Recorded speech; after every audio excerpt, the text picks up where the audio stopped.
So the question says that we are given P does not divide n for all primes P lesser than or equal to cube root of n. Show that n greater than 1 is either a prime or the product of two primes. So this is from the book Elementary Number Theory. I just got my hands on this book a few days ago. It's a pretty good book, if I had to say. It explains number theory pretty well. Chapter 1 is preliminaries. I hope I'm saying it right. But yeah, that explains it pretty well. But anyhow, this is not a book review, so you have to prove by contradiction. That's how we'll be proving. So let's say n equals to the product of three primes, p times q times r, where p, q, and r, all of these are prime numbers. So there are two cases, either p, q, and r are all equal. So if case one, no, where is this here? Huh? P, comma q, and r are equal. So what we'll do in this case is that n equals to p cube, because all of them are equal. That means cube root of n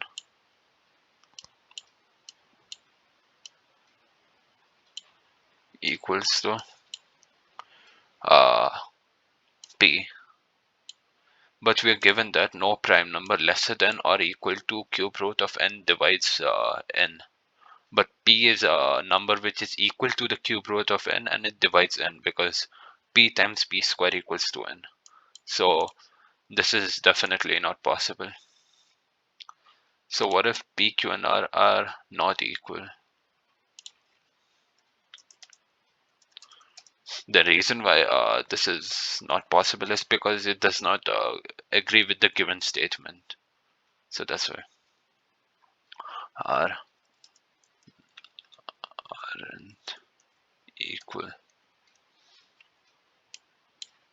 So now what we'll do is that we'll say, so by the well ordering principle, the set of these prime numbers p, q, and r, one of them has to be the lowest number in all of them. All right.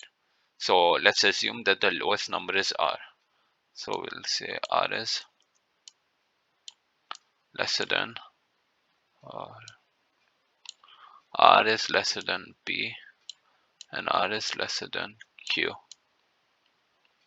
Okay, so r cube will be lesser than n. Why? Because we can write n equals to, we are given p times q times r. So we can write it after form r times, so we know p is greater than r. So we can write p equals to r plus u for some number u. We don't know which number u, but we can write it equivalent to that.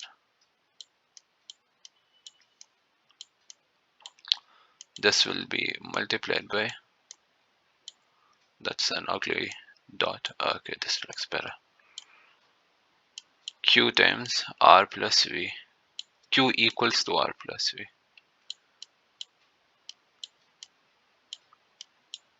Okay.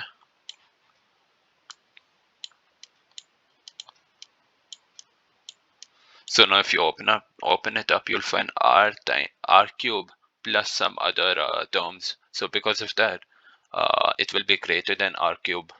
So now what we'll do is that we'll cube root both sides. So now I've proven to you that this is always that this will be true. R cube will always be lesser than n. So now we can just cube root. I think that's what it's called, right? Yeah, I think so.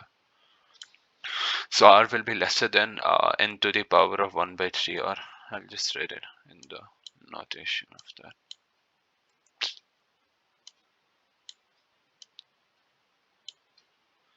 So r is a prime number lesser than cube root of n, which actually divides n, because n equals to p times q times r.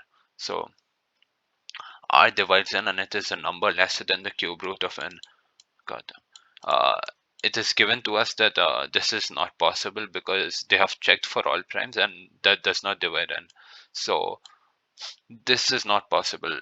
it is not possible because we have checked both the cases. PQ and RR, PQR and you know what I'm saying, they're equal and they aren't equal. We have checked both the cases, so it is not possible that it is divisible by 3 primes. It can be factorized as 3 primes. So if we do for greater than 3 primes also, we'll come across the same problem. So it can either be a prime or the product of 2 primes. Hopefully this video helped.